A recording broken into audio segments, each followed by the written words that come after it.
जाकर देखो तो जय विजय पार्षद हैं, ब्रह्मा जी के पास जाकर देखो तो उनके ये पार्षद हैं, अब इंद्र के पास जाकर देखो अप्सराएं और गंधर्व बैठे हुए हैं, शंकर जी के पास में एक भी ठिकाने का गण नहीं है, एक ही। भूत प्रेत डाकनी पिशाचनी, किसी के 12 मुंह, किसी का मुंह, चेहरा ही नहीं है किसी का, कोई रेंग के चल रहा, कोई नंदी, कोई भृंगी, कोई श्रृंगी, कोई ऐसा जिसके 3 पांव शरीर में संभल रहा है। भृंगी कैसा था? 3, क्योंकि माता पार्वती जी ने उसको श्राप दे दिया था, तेरे शरीर में जितना मांस है वो सब हट जा, हड्डी हड्डी करेगा। तो तुमने शिव जी के गणों में देखा होगा हड्डी हड्डी का ढांचा, उसके 3 पांव है। क्यों? शिव जी ने कहा 1 पांव एक्स्ट्रा मैं तुझे दे देता हूँ, गिर गया आपको 3 पांव, और वो भृंगी 3 पांव पे खड़ा। तो किसी ने देख लिया उस भृंगी को, और भृंगी को इंद्र हंसने लगे।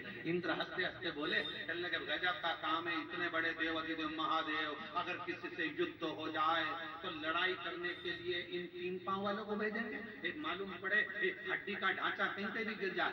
फिर आया समय जब इंद्र का असुरों से युद्ध प्रारंभ हुआ, शिव जी उस युद्ध में नहीं पहुंचे। शंकर भगवान ने देखा सारे देवता हार गए, अब आखिरी में शंकर जी ने कहा कि भृंगी तू जा, और इंद्र के पास में जब असुरों के युद्ध के लिए भृंगी को भेजा तो इंद्र की पत्नी ने पूछा, शंकर जी नहीं आए युद्ध लड़ने? नहीं, ये भृंगी आया। हाँ, इसके 3 पांव है, हाँ हड्डी का ढांचा है, हाँ कमजोर है, ये तो बहुत कोई भी मार के गिरा देगा, फूंक मार देगा तो गिर जाएगा, ऐसा भृंगी है।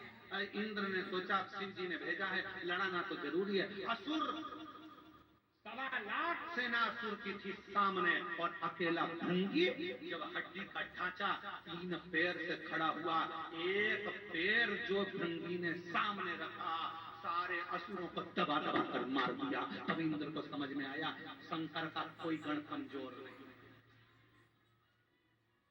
तब समझ में आया कि शिव का कोई गण कमजोर नहीं है। इसलिए निवेदन करते हैं शंकर के भक्त को कभी कमजोर मत समझना। जब भृंगी का 1 पांव 1.25 लाख असुरों को दबा सकता है तो शिव का एक भक्त दुनिया तार भी सकता है। सामर्थ्य का होना चाहिए। शंकर का कोई गण कमजोर नहीं, शंकर के गण को कभी कमजोर मत समझना। नंदी भृंगी शंगी बड़े प्रबल।